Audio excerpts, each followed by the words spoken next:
ikke holde på sånn. Det må jo skje noe. Og vi kjørte så mye sammen at vi stoppet og pisset 4-5 ganger om dagen sammen. Det var enorme sånne ørkensletter nede der, og hvis du bare tar en liten runde, så skjønner du ikke hvor du er. Ingen som lurer på hvordan jeg går på do i 180 kilometer.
Vi hadde 46 timer konkurransetid, og jeg var 4 minutter og noe etter vinneren i mål, men han var en veldig god italiener. Han lå på 6. plass i Paris-Dakar i fjor etter 10 dager når han brøyt.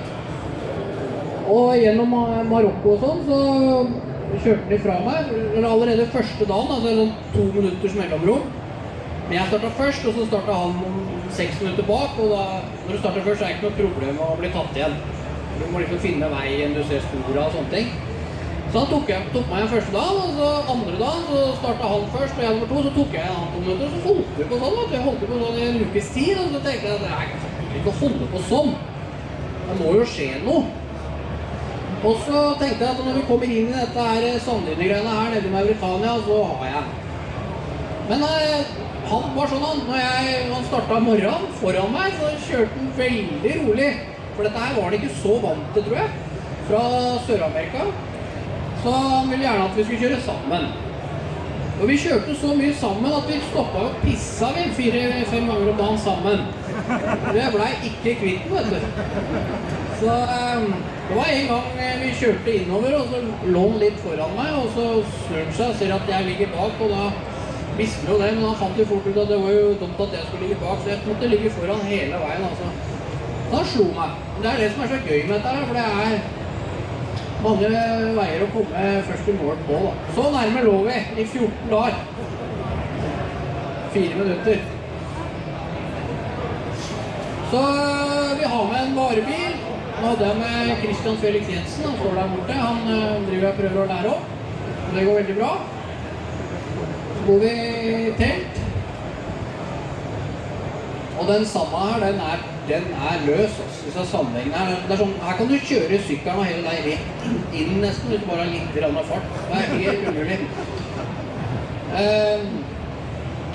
Så er det noen enorme sånne ørkensletter nede der, og hvis du bare tar en liten runde, så skjønner du ikke hvor du er hen, altså. Så det med navigering og sånne ting, det tar veldig lang tid å lære seg. Så jeg skulle ønske jeg skulle begynne nå. Men jeg sliter litt nå, jeg har blitt 50 år. Før jeg ble 50 år, alle sier at 50 år er bare et tall. Det er jo bare hvordan du føler deg, men det er bare tull. Har jeg funnet ut. Fordi når du blir 50 år, så forandrer det seg. Før jeg var 50, da var jeg, uansett hvem jeg konkurrerte mot, om det var på landslag eller hva det var, så var det dårlig. Hvis jeg var litt bak. Nå når jeg er 50 og bare er litt bak, så er det kjempebra, for du er jo 50. Det er stor forskjell, og det knekker meg helt. Og når jeg er 50 år, siste dagen jeg var der, kjørte nå, så startet jeg 2 minutter bak han italieneren. Og han hadde 6 minutter på meg da. Startet jeg 2 minutter bak, og jeg tenker at det nå det var 20 mil da, full fart, og jeg tenker at det er kanskje siste dagen jeg kan gjøre akkurat det her, og bare ta den helt ut, og jeg holdt i 160 i 1,5 time. Det eneste jeg prøvde var å sprenge motoren på den der Yamahaen bak der, og det greide jeg ikke da. Han var veldig glad når vi kom i mål, men det var en fantastisk følelse. Og jeg skulle bare ønske jeg var 25 år, og kunne sette meg et mål om et eller annet, men det eneste målet jeg har nå, det er liksom hvor lenge kan jeg holde på. Sliter, altså. Det pensjonisterløvelsen er tung. Men det går over, Så ikke klage, jeg har hatt det så fantastisk. Her er siste strekka inn mot Dakar, da er det sånn fellesstart bortover stranda der. Førstemann i mål, det er en sånn legendarisk greie. Den har jeg, hvor mange ganger har jeg kjørt den da? 4 ganger har jeg kjørt den. Og den har jeg aldri tatt, den skal jeg aldri tappe heller.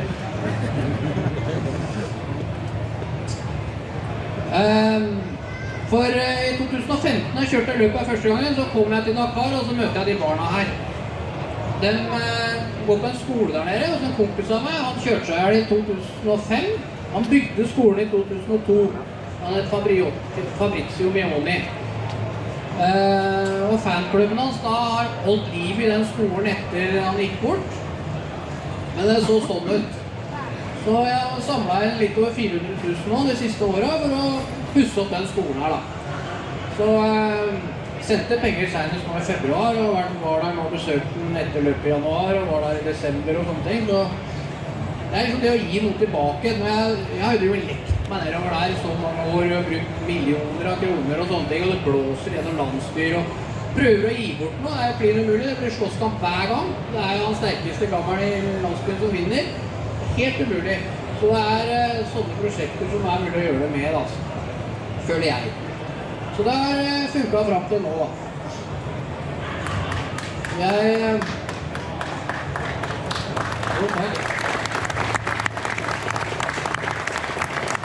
I 2015, når jeg var der nede første gangen, så jeg prøvde alt jeg kunne. Få på noen kameraer eller få noe dekning på dette. Jeg fikk det ikke med, men når jeg kom inn på skolen her da, etter å ha sett litt penger nedover, og så kom jeg på taket der, og så får jeg hund i hånda, da var jeg veldig glad at det ikke var noen kameraer der. Altså, da var jeg ikke så mye mann, eller det var egentlig det jeg var der kanskje. Jeg glad at svensken ikke så meg oppe i Arvidsjaur da. Det var ikke så høy hatt med da. De sang og sånne ting da. Det midt inne i slummen der da. Så det første jeg gjorde var å reparere det taket her, og det var en sånn test i 2015. Jeg sendte 30 000 kroner nedover, og så ble det nytt tak da. Så jeg pusset på holdt på, så nå på vårparten her, nå kommer det til å bli noen datamaskiner inn der da. Nå skal jeg bare sette på en film helt til slutt her. Det noen spørsmål? Så det bare å fyre løs nå. Nei, ingen som lurer på hvordan jeg går på do i 180 kilometer. Det blir helst ikke vite. Det. Dere klare for film, eller jenter? Det? Vi ser om det dukker opp nå her, da. Alt dere gjør det, så... Her. Dere klare? Some nights I stay out, cashing in my bed. Some nights I call it a Some nights I wish I might have stood build a castle. Den må jeg ta på nytt. Den kommer på nytt. Det bedre å kjøre motorsykkel enn den greiene her.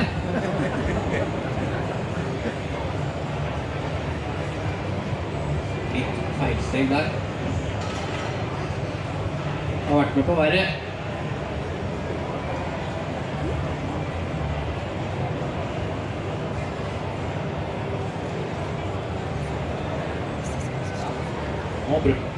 Some nights I stay out, cashing in my bed. Some nights I call it a job. Hvis du trykker oppe, firkanten oppe i der. Det der, ja. Ja. Skal vi se. Den firkanten lenger opp. Den firkanten ved siden av minustegnet. Lenger. Andre veien. Der, ja. Ved siden av krøsset. Ser du krøsset helt ut oppen? Enda litt lenger opp. Du må komme hit. Så jeg kommer. Nå jeg skikkelig til å gjøre, men det bryr jeg meg ikke om. Men jeg må sette inn den på nytt, skjønner du. Ja, den. Gjør du det? Jeg så glad du her. Nå har vi trua nå. Vi må få til det. Det fint film.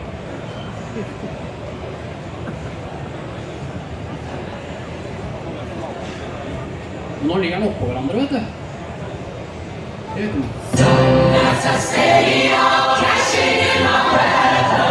Some nights I call it a job. Ikke på... Ja, men det ligger oppå. Nei, det sånn. Det? Kryss ut. Ja, det gjør. Det har jeg sikkert sett før.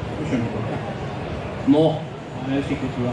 Some nights I stay out, cashing in my bed. Some nights I call it a job.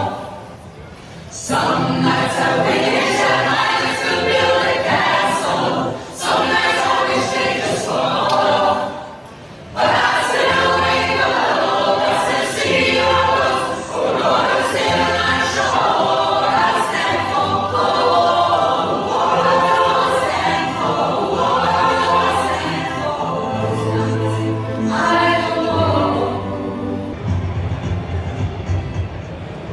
Ja, da sier jeg takk for meg. Hyggelig at dere kom.